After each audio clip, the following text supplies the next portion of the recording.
ए शंकर उधर भी पॉइंट डाल चल। D-5। गोपाल सर, हमारा जवाब सही है ना? बिल्कुल सही है गुंजा। कैलकुलेटर गलत हो सकता है लेकिन तुम नहीं। 10वीं कक्षा में हो और 12वीं के सवाल इतनी आसानी से हल कर देती हो। शाबाश बेटा। ये सर, हमारा जवाब सही है? रानी, जिस दिन तुम सही जवाब दे दोगी ना, उस दिन पूरे गांव में पेड़े बांटेंगे हम। क्या करें सर, सवाल ही इतना मुश्किल था। पता नहीं 12वीं कब हम पास करेंगे। 12। अरे सवाल का जवाब है 12। कुछ सीखो गुंजा से, समझी? और तुम्हारी सहेली कोमल क्यों नहीं आई आज? वो उसके पेट में दर्द है। सर हमें लेट हो रहा है, जाना होगा वरना अमर भैया गुस्सा हो जाएंगे। सर हम भी जाते हैं। ठीक है बेटा। सुभाष। अरे आराम से रानी दीदी, इतना भी क्या डरती हो अपने अमर भैया से? जैसे कि तुम नहीं डरती ना अपने बाबा के गुस्से से। हम नहीं डरते, बाबा हमसे बात ही कहाँ करते।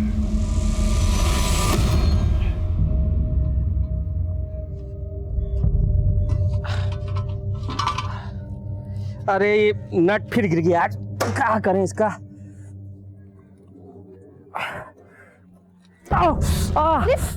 क्या हुआ? अरे लग गया। आप भी ना चक्का ठीक करने के चक्कर में बार बार चोट लगा लेते। एक बार ठीक से मरम्मत काहे नहीं करवा लेते ठेला का? अब कल किशोरी काका को देके आएंगे सुबह, वही ठीक करेंगे इसको। ये लो पापा, सही हो गया। जो पुराना चेयर नहीं था जो टूट गया था, उसका नेट बोल्ट एकदम अच्छे से फिट हो गया। और पापा ये सारा सामान एक तरफ मत रखा करो, बराबर से रखा करो, तो ये चक्के पे ना ज्यादा बोझ भी नहीं पड़ेगा और नेट भी नहीं निकलेगा फिर तो। चलते हैं।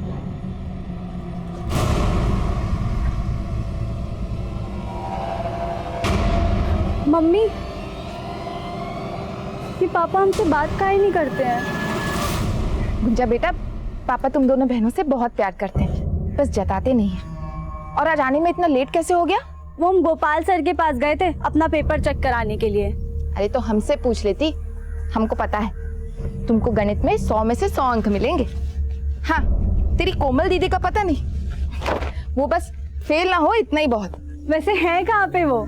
अपने कमरे में पेट दबाए लेटी है सुबह से। कोमल दीदी, डरा दिया। अच्छा एक बात बताओ, ये किसी ने नया नुस्खा बताया क्या कि लिपस्टिक लगाने से पेट दर्द चला जाता है? चुप कर, और अम्मा को मत बोल देना। आज तक बताए हैं क्या कभी? लेकिन ऐसे पढ़ाई डालती रहोगी ना तो परीक्षा में अंडे मिलेंगे, वो भी उबले हुए। अब हमको तुम्हारी तरह पायलट तो बनना नहीं है कोई पढ़ लिख के, हम तो किसी राजकुमार की दुल्हन बनेंगे। ला ला ला ला ला।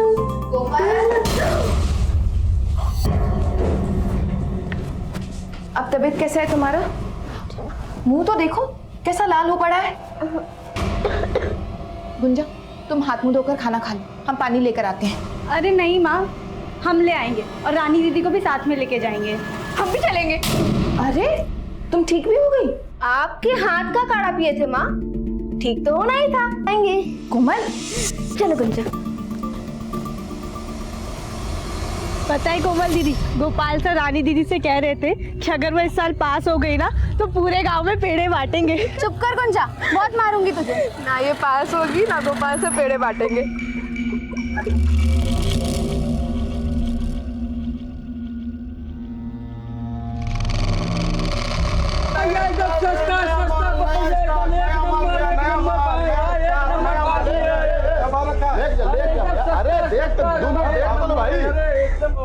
भैया जी कितना अच्छा खुशबू आ रहा है, चलिए ना चाट खाते हैं। अरे यहाँ नहीं खाएंगे भैया, वो आगे पांडे चाट करना रहना, वहाँ खाएंगे। चलिए। देख के चाची के लिए ले लीजिए। बता। हाँ, ब्यूटीफुल साड़ी है, ले जाइए नया स्टॉक में। अरे अरे ऐसा मत करिए भैया, ब्रिजेश भैया देखिए हम लोग भूखे मर जाएंगे, ऐसा मत कीजिए। क्या भूखे मर जाएंगे जी? अरे कहाँ हो प्रदीप? भैया देखिए ना, ब्रिजेश भैया तो कन्या हटाने को कह रहे हैं। अरे ऐसे कैसे? आप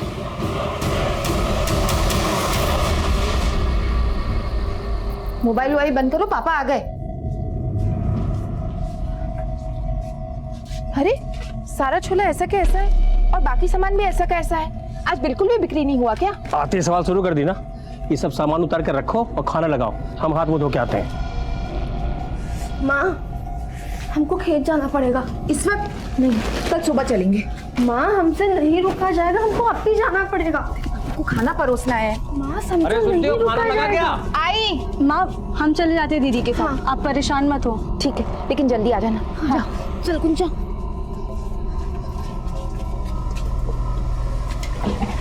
चल ये समझा कर गुंजा, ऐसी हालत में हम जल्दी नहीं चल सकते। अरे देखो ना कितना अंधेरा हो गया, और ऊपर से आज हम लाठी लेके भी नहीं आए। अगर जंगली कुत्ते आ गए ना तो वो नोच डालेंगे हमें। क्या सारा पानी हम पे डाल दोगी? आप डरा दी काफी हमको। हमने डरा दिया, ध्यान से चला करो। अरे फोन की बैटरी को भी अभी खत्म होना था, अब क्या करें? पास में ही है, जल्दी चलते हैं यहाँ से। हाँ। लेकिन लोटे का पानी तो गिर गया, आगे कहीं से भर लेंगे, अभी चलो।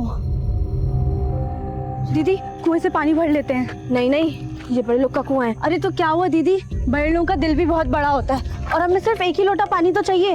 ले ले जल्दी ले।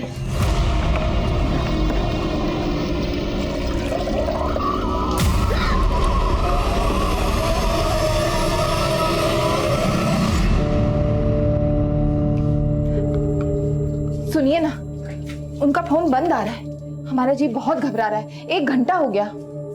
अरे कहाँ जाएंगी, आती होंगी रास्ते में, आ जाएंगे, ऐसा मत लो। जरा दिखाइए ना, लाठी ले जाना भी भूल गई हैं।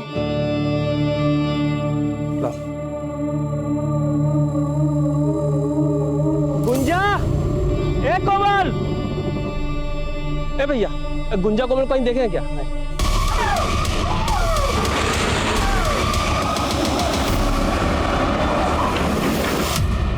ए प्रदीप, कोमल और गुंजा को देखे हो क्या? क्या हुआ कोमल गुंजा को? अरे 1.5 घंटे से ज्यादा हो गया, खेत गई, अब तक लौटी नहीं है। लौटी नहीं? मेरा मकान गया। हमको मालूम है कौन गायब किया होगा कोमल गुंजा को। कौन?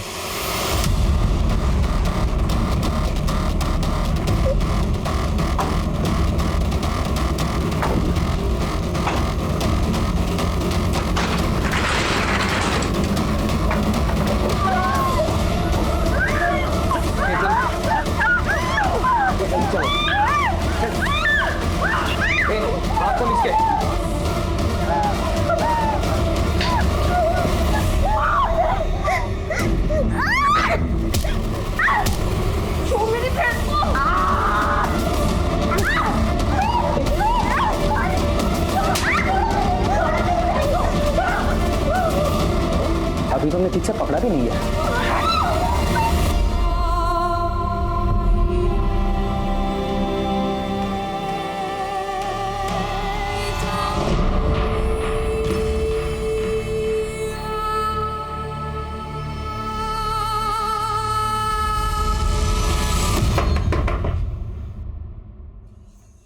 तो क्या कर रहा है? ब्रिजेश भैया, हमारे किए का सजा हमारे बच्चों को काहे दे रहे हैं? छोड़ दीजिए बच्चियों को। क्या कह रहे तू? हैं? निकल! हाथ में ताड़ी पे क्या है का? अरे हम काहे अगवा कर तुम्हारी बेटी को? ऐसा मत बोलिए ब्रिजेश भैया, 2 घंटा हो गया, लड़कियां वापस नहीं आई। उनकी अम्मा का रो रो के बुरा हाल है भैया। बुरा हाल हो गया तो हम क्या करें? जाके ढूंढो, किसी के साथ भाग गई होंगी। तुम निकले तो कौन सा नया बात है ये सब? ब्रिजेश, मुंह संभाल के बात कर, और सीधे सीधे कह रहे हैं हमारी बेटी को बाहर भेज। सर नहीं बताएंगे, क्या कर लेगा? क्या कर लेगा? भैया देखिए, धक्का मत। क्या कर लेगा तू? बताए क्या कर लेंगे? आप बता। बताए क्या कर लेंगे तुम? क्या साला पुलिस वाले पे हाथ उठाया, तेरी तो ठीक नहीं कर रहे आप, छोड़िए, हटिए। हेलो, प्रणाम साहब, हम कन्हैया बोल रहे हैं।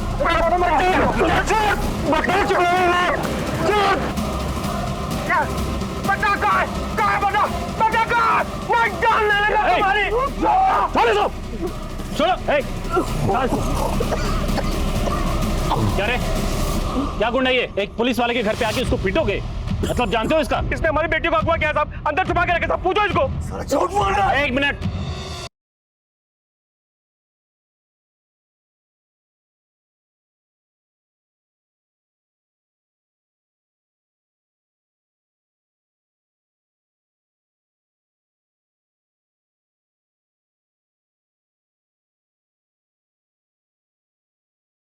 अभी हम दूध का दूध, पानी का पानी कर देंगे। अंदर जाके चेक करो कौन लड़की है, जो भी अंदर हो उसको बाहर लेके आओ।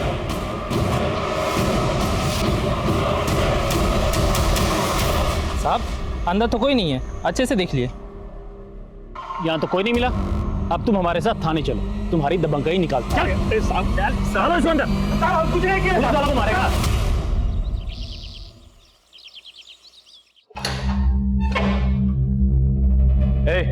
बाहर निकल। आज के बाद अगर किसी पुलिस वालों को छुआ ना तो याद रखना जिंदगी भर के लिए अंदर चढ़ा देंगे। कोमल और गुंजा आई का? साहब हमारी बच्चे को ढूंढ दीजिए, आप जो कहेंगे हम देंगे, अपना ठेला तक भेज देंगे साहब। हवलदार को भेजे हैं खोजने के लिए, आने दो तो बता दो। तुम लोग क्यों तुम आता हूं? अरे रुक जा।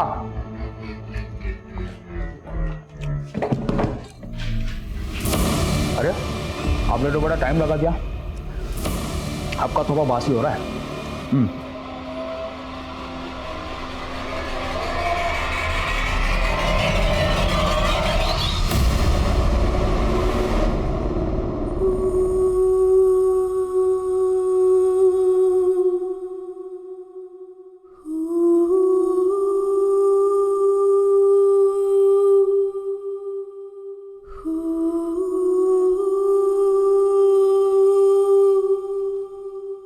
भैया रमाकांत, वो पेड़ के पास गुंजा और कोमल, चलिए।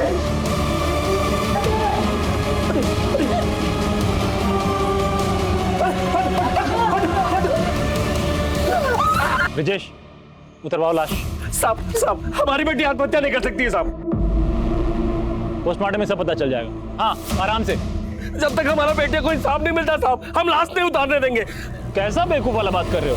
अरे लाश को उतारेंगे, पोस्टमार्टम कराएंगे, रिपोर्ट मंगाएंगे, तब ना इंसाफ दिलाएंगे। स्ट्रेचर मंगाओ।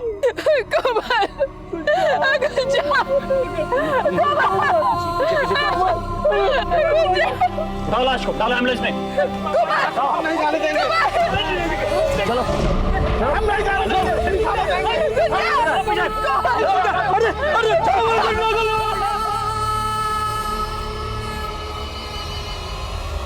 इसी पेड़ की छांव में उन दो बहनों ने अपना बचपन गुजारा और इसी पेड़ के तने से उन दोनों की लाश लटकी मिली। पुलिस की थियरी है कि यह सुसाइड का मामला है, लेकिन लड़कियों के माँ बाप उसे सिरे से खारिज कर रहे हैं। उल्टा उनका आरोप है कि इस जुर्म के पीछे कानून के ही रक्षक शामिल है। बिहार के टिहरी गांव में जब भी लड़कियां और औरतें रात को किसी काम से बाहर निकलती है, तब जंगली कुत्तों से बचने के लिए अपने हाथ में लाठी जरूर रखती है। लेकिन हमें पता चला है कि उस रात को वो दोनों बहनें खाली हाथ निकली थी। वो जंगली कुत्तों से तो बच निकली, लेकिन जैसे लड़कियों के माँ बाप कह रहे हैं, क्या उनका ये हश्र इंसान के भेष में किसी भेड़िए ने किया है, या फिर पुलिस का जो दावा है वो सच है? सच चाहे जो भी हो, वो सामने आते आते हड़कंप जरूर मचाने वाला है। आ गया पोस्टमार्टम रिपोर्ट। क्या बोले थे हम? आत्महत्या है। इसमें भी यही लिखा है। और सुनो, तुम्हारी बड़ी बेटी चरित्रहीन थी। लिखा है इसमें कि वो सेक्सुअली एक्टिव थी।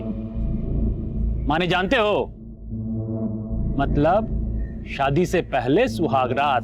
क्या बात कर रहे हैं साहब आप? हाँ क्या बोल रहे हैं आप? मकान भी एकदम सही बोल रहे हैं। ये दोनों लड़कियां एक साथ अचानक खुदकुशी क्यों करेंगी भला? ये सब रिपोर्ट गलत है। सब साला रातों रात पत्रकार बन गए हो गारे। हमसे सवाल करोगे? तुम लोग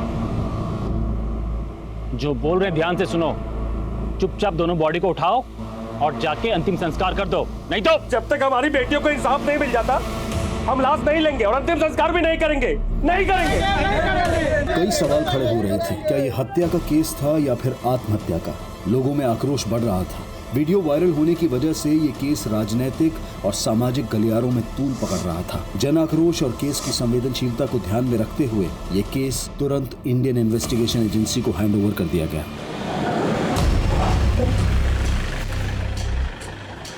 sir, sub inspector Dinkar. Dinkar, इस केस से रिलेटेड जितने भी पेपर हैं टेबल पे चाहिए मुझे 5 मिनट में। सर।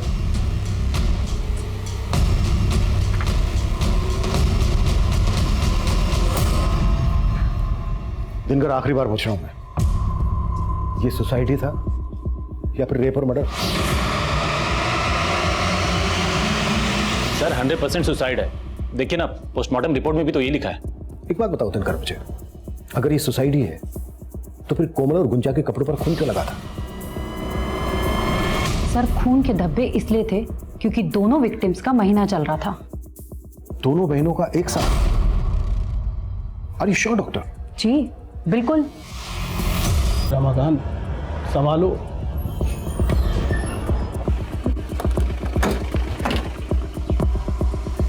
सर ये करें, यही कोई 8 सवा 8 बजे निकली थी साहब दोनों बाहर।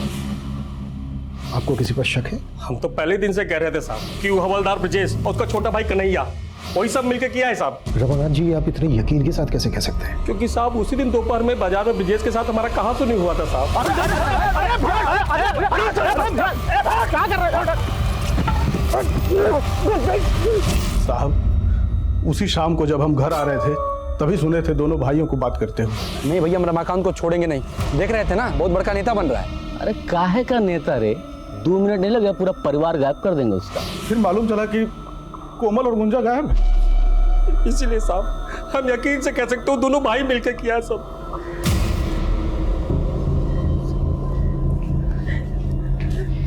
योगिता जी, क्या कोमल और गुंजा का महीना एक साथ आता था?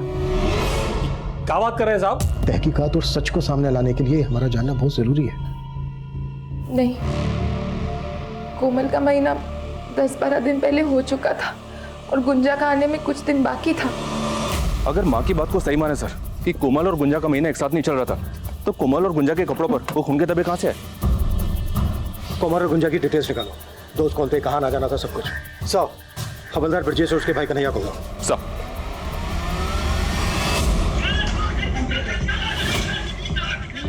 हाँ साहब जी, वो उस दिन मार्केट में हमारा झगड़ा तो हुआ था रमाकांत के साथ, और तुमने उसके परिवार को 2 मिनट में गायब करने की बात भी की थी। साहब हम कोई गुंडा बदमाश तो है नहीं जो किसी का परिवार 2 मिनट में गायब कर देंगे। मतलब तुम पे जो आरोप लग रहे हैं ये सब के सब बेबुनियाद है? हाँ साहब, सब झूठ है, हमने कुछ नहीं किया है। लेकिन वो बड़ी वाली है ना साहब, उसका तो अफेयर था किसी के साथ। साहब पोस्टमार्टम रिपोर्ट में साफ साफ लिखा है ना कि वो सेक्सुअली एक्टिव थी। नहीं सर, हम कोमल और गुंजा को तो जानते तक नहीं थे। तो फिर बार बार तेरा नाम क्यों आ रहा है बीच में? सर ब्रजेश भैया के साथ उन लोगों की लड़ाई थी, हो सकता है उनके साथ वो लोग हमें ही फंसाना चाह रहे हो। सर हम तो विद्यार्थी हैं। ये कन्हैया और इसका बड़ा भाई हवलदार ब्रजेश, दोनों पे नजर रखो। साहब।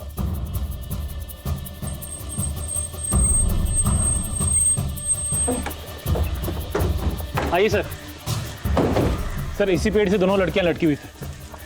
आइए ना। 1 मिनट वर्मा, जाओ।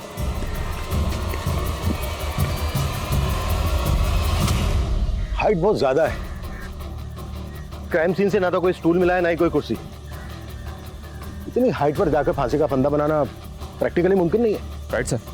और गौर करने वाली बात यह भी है सर कि अगर इन दोनों को सुसाइड करना था तो यहीं पे आके सुसाइड क्यों किया? बात ही। हाँ बोलो। सर गांव में पता किया, रमाकांत का रवैया अपने बेटियों के खिलाफ अच्छा नहीं था। उसे बेटे की बड़ी चाह थी, और जब कोमल के बाद गुंजा पैदा हुई तो वो काफ़ी निराश था। बेटियों से सीधे मुंह बात भी नहीं करता था। हमें कोई बात नहीं करना है, और ये ट्यूशन में पैसा खर्चा करने के लिए नहीं है हमारे पास। स्कूल में पढ़ती हो ना तो पढ़ो, वरना छोड़ दो। वैसे भी कोई खास उम्मीद नहीं है तुमसे। वैसे तो अभी तक हम ये मानकर चल रहे हैं कि सुसाइड नहीं मर्डर है, पर ये भी तो हो सकता है कि सर यही पारिवारिक वजह हो दोनों के सुसाइड करने की। नहीं वर्मा, ये सुसाइड तो नहीं लगता। आई एम श्योर ये मर्डर ही है। हाँ, ये हो सकता है कि ब्रजेश और उसके छोटे भाई कन्हैया ने इस कांड को अंजाम दिया। ब्रजेश एक पुलिस वाला है, सबूत मिटाना उसके लिए मुश्किल तो रहा नहीं होगा। कितने ही केसेस में उसने देखा होगा कि सबूत किस तरह। हमारा नाम हरी सिंह है साहब। ये दीवार के पीछे का सारा जमीन और इधर वाला पूरा जमीन वहां तक हमारा ही है साहब, और इस कुएं से हम लोग सिंचाई करते हैं। हरी सिंह जी, आप कोमल और गुंजा को जानते थे? हाँ, गांव के बच्चे हैं साहब। वो यहीं गोपाल मास्टर साहब के पास ट्यूशन पढ़ने आते हैं साहब। अच्छा, जिस दिन दोनों लड़कियों की लाशें मिली थी उस दिन किसी और को देखा था यहाँ पर? नहीं साहब, हमने तो किसी को नहीं देखा। लेकिन हाँ साहब, वो गोपाल मास्टर साहब ने सबसे पहले उन लाशों को देखा था। सर गुंजा और कोमल दोनों अच्छी लड़कियां थी। गुंजा तो पढ़ाई में बहुत तेज थी, और गणित में उसके जैसी तेज लड़की मैंने आज तक नहीं देखी। बिल्कुल सही है गुंजा, कैलकुलेटर गलत हो सकता है लेकिन तुम नहीं। क्या क्लास में कोई ऐसा लड़का था जिसकी कोमल या गुंजा से अच्छी खासी दोस्ती हो? सर ऐसा मेरे ध्यान में तो कोई भी नहीं है। हाँ, मैंने गुंजा को सर 1-2 बार एक लड़के के साथ देखा। क्या वो लड़का कन्हैया था? नहीं सर, वो कन्हैया नहीं था। उसे तो मैं जानता हूँ, ये कोई और था। और मुझे उसका नाम नहीं मालूम। मास्टर जी, कोमल और गुंजा की लाश सबसे पहले आपने देखी थी, तब टाइम क्या हुआ था? सर सुबह के तकरीबन 5:30 बजे थे और मैं उस रात को अपने घर पे नहीं था, मैं अपने मामा के घर गया था। तो गुंजा की लाश के पास आपने किसी और को भी देखा था? हो सकता है कोई यूं ही वहां से गुजर रहा हो, या कोई ऐसी चीज जो आपको थोड़ी अजीब लगी हो। नहीं सर। हेलो। अरे फिक्र मत करो आप, देखो पूछताछ तो होगी ही, हमारा कोई भी कुछ बिगाड़ नहीं पाएगा, समझे? चलो रखता हूं मैं।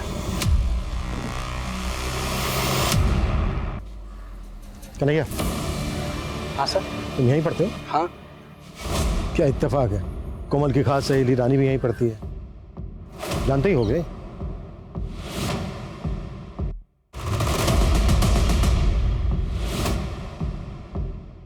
सर हमें नहीं पता कि कोमल का किस लड़की के साथ मिलना जुलना था। याद करने की कोशिश करो रानी। रानी चलो जल्दी। सर हमें कुछ नहीं पता, वो भैया आ गए तो हमें जाना होगा।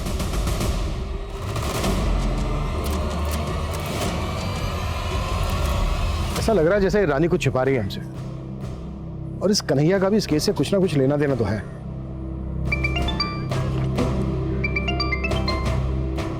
हाँ विशाल। सर गांव वालों ने बताया कि गुंजा को कई बार एक लड़के के साथ देखा गया था, लेकिन वो लड़का इस गांव का नहीं है। गोपाल मास्टर जी जिस लड़के के बारे में बता रहे थे, शायद ये लड़का वही हो। विशाल एक काम करो, गुंजा के स्कूल जाओ, वहां से पता करो, शायद वहां से कोई जानकारी मिले। Okay sir. कोमल और गुंजा 10 मार्च की रात को 8 सवा 8 बजे घर से निकली और अगले दिन तक उनकी कोई खबर नहीं। फिर 12 मार्च की अर्ली मॉर्निंग इन दोनों लड़कियों की लाशें इन्हीं के गांव के एक पेड़ से लटकी हुई मिली।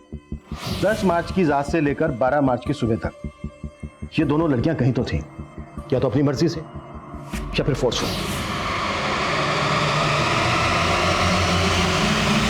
लगभग 33 घंटे ये लड़कियां जिस लोकेशन पे थी, हमें उस लोकेशन का पता लगाना है। अगर हमने इस लोकेशन का पता लगा लिया तो केस अपने आप सॉल्व हो जाएगा।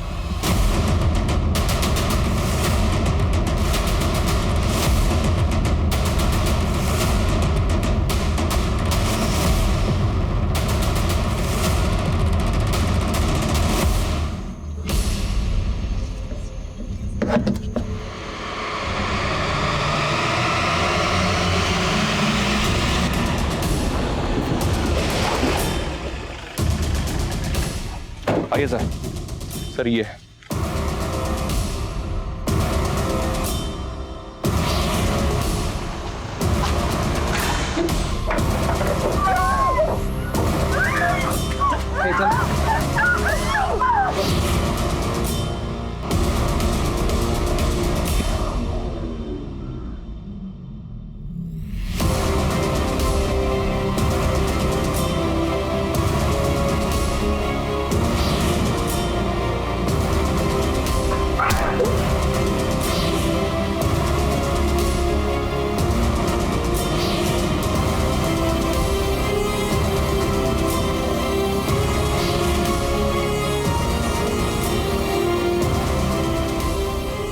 वर्मा ये जगह सील करो और फॉरेंसिक को बुलाओ। अगर कोमल और गुंजा यहाँ थे तो उनके साथ जो हुआ है वो किसी हैवानियत से कम नहीं है। ये जो टायर के निशान है ये किसी हैवी व्हीकल के हैं, एसयूवी, ट्रक या टेम्पो। आसपास पता करो कि इस तरह की किसी बड़ी गाड़ी को देखा गया था क्या। Okay sir. पोस्टमार्टम रिपोर्ट में सुसाइड दिखाया तो क्या हुआ? दोनों लड़कियों की लाशों को देखकर नहीं लगा तुम्हें कि उनका रेप और मर्डर हुआ है? हम तो वो क्या वो किसे बचाने की कोशिश कर रहे हो? हवलदार ब्रजेश और उसके छोटे भाई कन्हैया को? नहीं सर, हम किसी को नहीं बचा रहे, हमने अपनी कार्रवाई पूरी ईमानदारी से की है सर। अब ये नया मोड़ कैसे आ गया हमें कुछ समझ में नहीं आ रहा है। समझ में नहीं आ रहा है ना, कोई बात नहीं, अब घर जाकर शांति से समझना। सस्पेंड किया जाता है तुम्हें, आउट। ये रही फॉरेंसिक रिपोर्ट। हमें जो दांत मिला था वो गुंजा का ही था। दोनों लड़कियों का ब्लड ग्रुप मैच हो गया है कलेक्टेड ब्लड से। दोनों लड़कियों के साथ सिर्फ रेप ही नहीं किया गया है बल्कि उनको बुरी तरह से मारा गया है। मारने से पहले उनको बुरी तरह से तड़पाया गया है। लेकिन आपकी पोस्टमार्टम रिपोर्ट में ना तो रेप का जिक्र है ना ही असॉल्ट का वार। सर वो हमारा पहला पोस्टमार्टम रिपोर्ट था, हमें कुछ समझ नहीं आया सर। बकवास मत करो, तुम सबके सब मिले हुए हो। I will report about this. उन दोनों लड़कियों के साथ सिर्फ उन हैवानों ने ही जुल्म नहीं किया है, बल्कि तुम सब भी शामिल हो इसमें। Out out.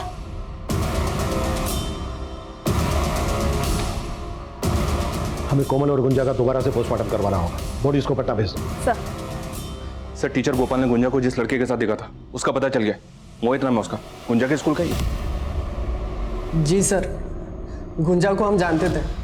हमारी दोस्ती भी एक एक्सीडेंट ही थी। हम उससे 2 क्लास सीनियर थे सर, फिर भी वो हमें मैथ्स पढ़ाती थी। बहुत होनहार थी। तू पसंद करता था गुंजा? जी सर, पर एज अ फ्रेंड। मेरे कहने का मतलब है हम उसे लाइक करते थे, लेकिन दिल की बात कभी उसे बता नहीं पाए। तो 10 मार्च को जिस दिन गुंजा मिसिंग हुई, तुझे नहीं पता वो कहाँ गई थी? नहीं सर, हमें तो अगले दिन जब गांव में बात फैली तभी पता चला। चल। सर, पटना से कोमल और गुंजा की पोस्टमार्टम रिपोर्ट्स आ गई। सर, रिपोर्ट्स में लिखा है कि दोनों लड़कियों की बॉडी पे इंजरी मार्क्स मिले, लेकिन रेप का कोई साइन नहीं है और मौत का कारण सुसाइड ही था। What?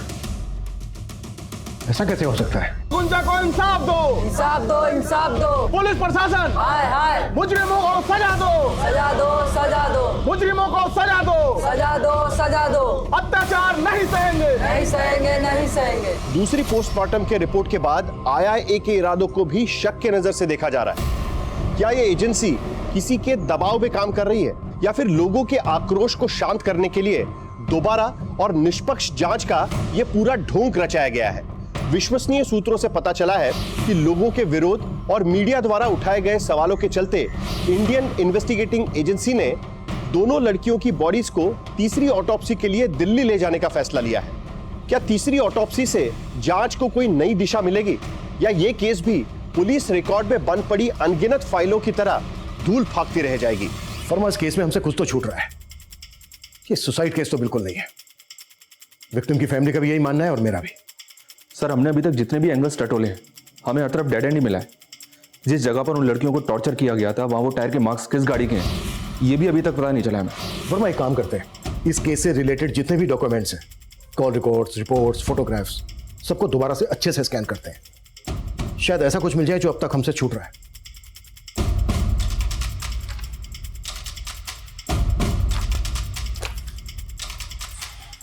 वर्मा सर, चाय मंगवा यार। जी सर। पांडे,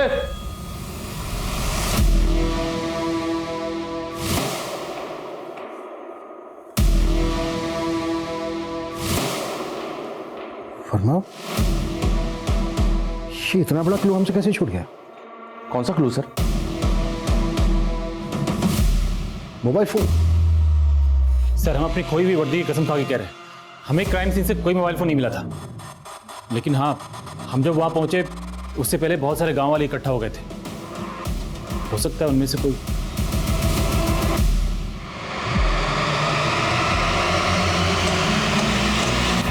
सर, कोमल के फोन की डिटेल्स आ गई हैं। पिछले 2 महीने में कोमल और कन्हैया के बीच में तकरीबन 400 कॉल्स हुए सर। तो ये कन्हैया की रासलीला है? फिर तो कोमल का फोन भी कन्हैया के पास ही होगा। नहीं सर, दरअसल मुकुंदपुर में 2 मोबाइल टावर हैं, एक कन्हैया के एरिया में है और दूसरा इन दोनों लड़कियों के एरिया में। लेकिन सर, कोमल का फोन कन्हैया के एरिया में एक्टिव नहीं था। तो फिर कोमल का फोन कहां एक्टिव था?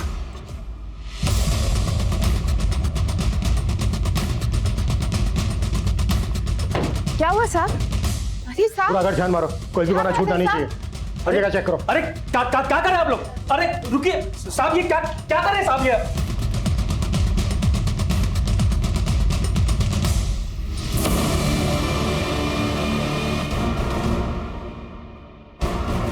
ये कांच का टुकड़ा मिला है, लगता तो मोबाइल का ही है।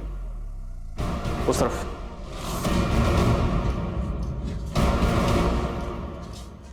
वर्मा सर, बाहर चेक करो।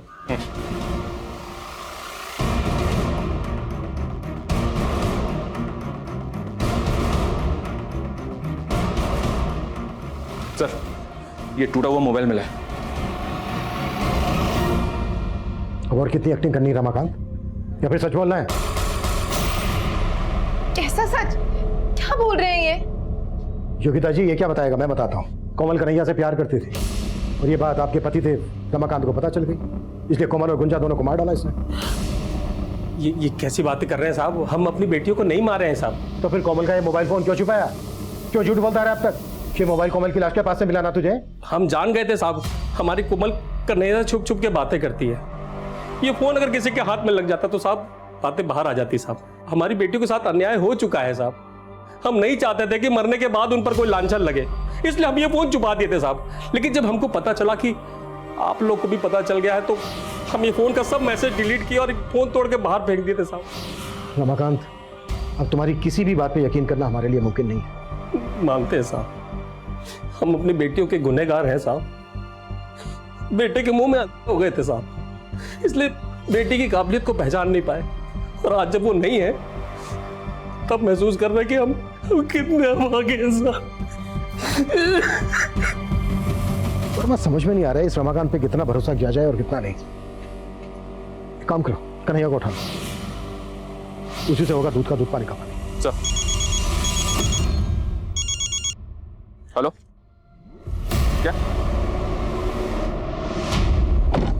क्या हुआ वर्मा? दिल्ली से पोस्टमार्टम रिपोर्ट आ गई सर। कोमल और गुंजा का रेप हुआ था, वो भी कई बार। दोनों के साथ मारपीट भी की गई थी। कोमल की रीढ़ की हड्डी और गुंजा का जबड़ा टूटा हुआ था। हाँ सर, हम कोमल को चाहते थे, लेकिन 2 महीने पहले गुंजा ने हमको देख लिया था। सर, गुंजा की उसकी बहन के साथ अच्छी बनती थी, इसलिए उसने किसी को बताया नहीं। लेकिन फिर हमारा कोमल से झगड़ा हो गया और उसने हमारा फ़ोन उठाना बंद कर दिया। फिर हमने कोमल की बेस्ट फ्रेंड रानी की मदद ली। उसे एक सॉरी कार्ड और एक फूल दिया कि वो कोमल को दे दे। सच्चाई अब मैं बताता हूं तुझे। तू कोमल के पीछे पड़ा था, उसने घास नहीं डाली तुझे, तेरी ईगो को ठेस पहुंची, इसलिए तूने कोमल और गुंजा को किडनैप किया, उनका रेप किया और उसके बाद मार डाला। और इस सब में तेरे भाई कांस्टेबल ब्रिजेश ने तेरा साथ दिया। यही सच्चाई है ना? नहीं सर, ये सच नहीं है सर। हम कोमल को प्यार करते थे, लेकिन जब उसकी लाश मिली तो हम एकदम डर गए थे। नहीं सर, कन्हैया को बहुत तोड़ा, लेकिन वो टस से मस नहीं हो रहा। हो सकता है सर सच बोल रहा हूँ। तो क्या रमाकांत झूठ बोल रहा है? अगर रमाकांत उनको मरवाता तो कम से कम अपनी बेटी का रेप तो नहीं करता। तो फिर कोई ऐसा होगा जो ब्रजेश और रमाकांत के हुए बीच झगड़े को अच्छी तरह से जानता है और उस झगड़े का फायदा उठा रहा है। प्रदीप साहब, हम सच कह रहे हैं साहब। हमने ब्रजेश और कन्हैया को बात करते सुना था। ठीक है, मान लिया। अब ये बता, जब ये दोनों ये बात कर रहे थे कितनी दूर थे तेरे से? ज्यादा दूर नहीं थे साहब। हम ब्रजेश और कन्हैया के मोबाइल फोन की लोकेशन निकलवाएंगे। अगर उन दोनों के मोबाइल फोन की लोकेशन तेरे घर के आसपास निकली तो ठीक है, और अगर नहीं निकली तो फिर बैठा कर नहीं, उल्टा लटका कर तेरे से सच निकलवाएंगे। साहब, उस दिन दोपहर को साहब रमाकांत भैया और ब्रजेश का झगड़ा हुआ था साहब। तो कन्हैया जो है हमारे इलाके में घूमता रहता है हमेशा। हमको जब ये बात पता चला तो हमको लगा कि वही दोनों होंगे साहब। मतलब उन दोनों को तूने ये बात करते हुए नहीं सुना था? नहीं साहब। तू अपना बदला लेने के लिए ब्रजेश को इस केस में फंसा रहा था ना, क्योंकि वो तेरी दुकान हटवा रहा था।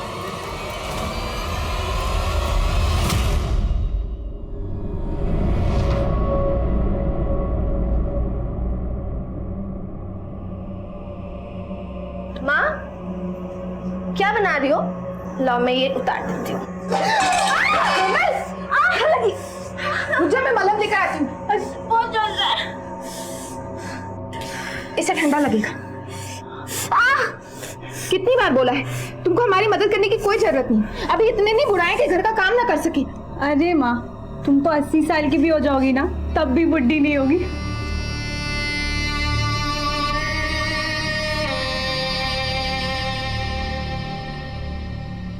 माँ, ये दुपट्टा कैसा लग रहा है हम पे?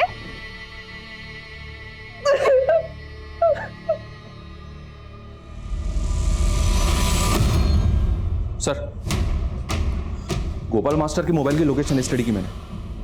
12 मार्च की रात को वो अपने मामा के घर पे था, लेकिन रात को 1 बजे वो घर वापस लौट आया था। सर, हम रात को ही मामा के घर से जल्दी आ गए थे। तो पहले हमसे झूठ के बोला था? कहीं ऐसा तो नहीं है कि तू भी शामिल है इस कांड में? नहीं सर, हम बहुत डर गए थे सर।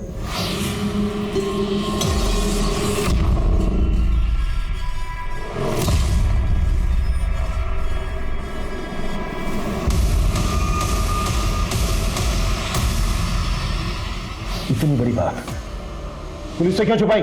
सर हमने कहा ना सर, हम बहुत डर गए थे सर। सर हमने अपनी बीवी से पूछा, उसने कहा कि हमें इस पचड़े में पढ़ने की कोई जरूरत नहीं। कल लॉक क्यों? हमको नहीं मालूम, हमने नहीं देखा। टेम्पो किस रंग का था वो? हरा हरा सफेद था सर। हम सच कह, वो टेम्पो पहले भी आया है।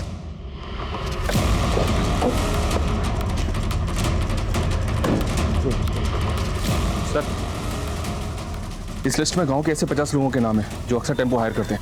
उनमें से 4 या 5 लोग ऐसे हैं जो ज्यादातर हरे और सफेद रंग का टेम्पो हायर करते हैं। इन सबको उठाना, बैकग्राउंड चेक करो इनकी, और पता करो कि 10 मार्च से लेकर 12 मार्च के बीच ये कहाँ है।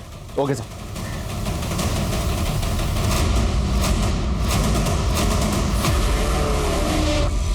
सर सुमेरपुर गांव में कल रात को एक टेम्पो ने कार को टक्कर मार दी थी। कार में बैठे सभी लोगों की डेथ हो गई है। तुम कहना क्या चाह रहे हो? ये वही टेम्पो है जिसकी हमें कोमल और गुंजा के केस में तलाश थी, और उस टेम्पो का ड्राइवर अभी लॉकअप में। हमारा नाम तो मनीष है। 10 से 12 मार्च के बीच में हमारा टेम्पो कहाँ था हमें नहीं मालूम है साहब, क्योंकि ये टेम्पो हमने 1 महीना पहले ही विजय से खरीदा है। नंबर दे विजय को। जी सर। ये मनीष का बैकग्राउंड तो क्लीन है सर, लेकिन टेम्पो का ओरिजिनल मालिक विजय 10 और 12 मार्च की रात को समस्तीपुर के टीरी गांव में मौजूद था अपने 2 साथियों के साथ। ये देखिए सर, राहुल और सुनील। और उस घटना के कुछ दिनों के बाद इन तीनों ने ये गांव छोड़ दिया था। अभी इस वक्त तीनों के मोबाइल फोन कहाँ एक्टिव है? विजय का गुड़गांव में, राहुल का मुंबई में और सुनील का बेंगलोर में। लेकिन एक बात है सर, ये राहुल हरी का रिश्तेदार है। इस हरी को उठाकर पूछें। नहीं, अगर ऐसा करेंगे तो ये तीनों अलर्ट हो सकते हैं। हम इन तीनों को एक साथ एक ही वक्त पर उठाएंगे। Right sir.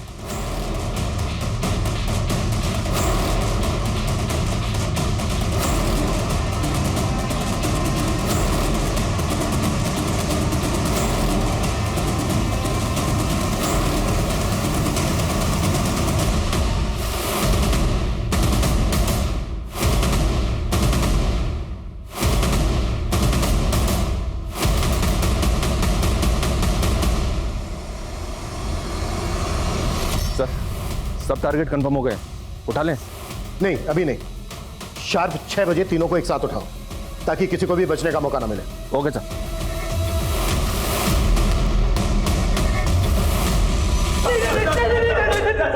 वर्मा, रोना तो अब तुम लोगों को जिंदगी भर है। चलो जाओ, शुरू बोलो, क्यों क्या ये सब बोलो। सर वो उस रात को सर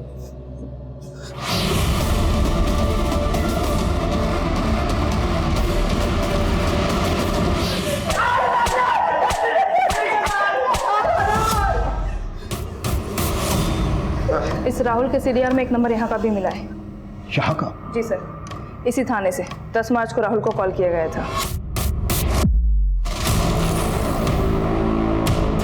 किसने कॉल किया था? किसने कॉल किया था?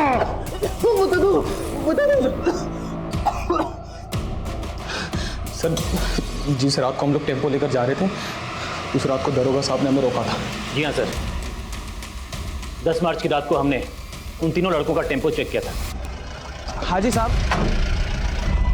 ये हेडलाइट कैसे खराब है? साहब वो थोड़ी सी बिगड़ गई है। बिगड़ गई? एक लाइट से गाड़ी नहीं चला सकते, पता है ना? कहाँ से आ रहे हो? ये पीछे वाली सड़क से आ रहे थे। एक्सीडेंट क्या हो गई? नहीं साहब, कुछ भी नहीं किया। टेम्पो में पीछे क्या है? पीछे बोल के दिखाओ। ए साहब पीछे आओ।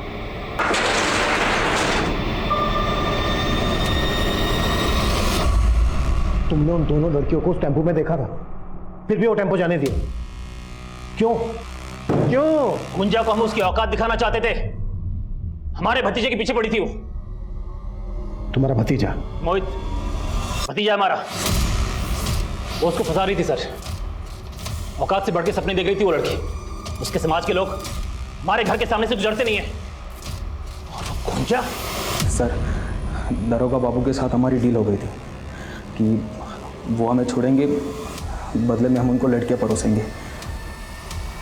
लेकिन हमने लड़कियों का रेप नहीं किया। सुन, इनके लोगों ने पूरा गांव से उठा रखा है। बेहतर होगा तुम लोग निकलो अभी क्या अभी। चलो। अरे लेकिन इन लड़कियों का क्या करें? उड़ने का शौक है ना इनको, हवा में लटकाते हैं। वो पोस्टमार्टम रिपोर्ट भी तो नहीं बदलाई थी ना? जी सर, पटना हॉस्पिटल में हमारा आदमी है, हमने उसी को बोल के रिपोर्ट्स बदलवाए। ऐसी भी क्या दुश्मनी थी तुम लोगों की उन दोनों लड़कियों से जो पहले उनका रेप किया और उसके बाद इतनी बेरहमी से मार डाला दोनों को? ये हट, पूरा पानी अशुद्ध कर दिया। तुम लोगों को बात समझ में नहीं आती क्या? लातों के भूत बातों से नहीं मानते। चलो आज इनको तबियत से सिखाते हैं। ए विजय, इनको पकड़ टेंपू में डाल। एक लोटा पानी? अरे एक लोटा पानी तो तुम लोग कुल्ला करके फेंक देते हो। सिर्फ एक लोटा पानी के लिए तुमने दो लड़कियों का रेप किया, उन्हें इतनी बेरहमी बेदर्दी से मार डाला। इतना कुट्टो कि इनकी चीखें मुझे मेरे केबिन में सुनाई देनी चाहिए। बतौर पत्रकार हमारे सामने कई केसेस आते हैं, लेकिन कुछ केसेस ऐसे होते हैं जिनकी हकीकत निश्शब्द कर देती है। नेशनल क्राइम ब्यूरो में महिलाओं के खिलाफ बढ़ते अपराध के आंकड़े महज आपराधिक आंकड़े नहीं है, बल्कि हमारे देश में महिलाओं की परिस्थिति और महिलाओं के प्रति हमारी सामाजिक सोच की घिनौनी तस्वीर पेश करते हैं। और तो और किसी खास तबके के लोगों के शोषण की मंशा से उनकी बहू बेटियों को यूं निशाना बनाना हमारे समाज की रूह में बसे उस वायरस को दर्शाता है जिसका इलाज किसी भी लैबोरेटरी में मिलना नामुमकिन है। इस वायरस की दवा हमारे भीतर है।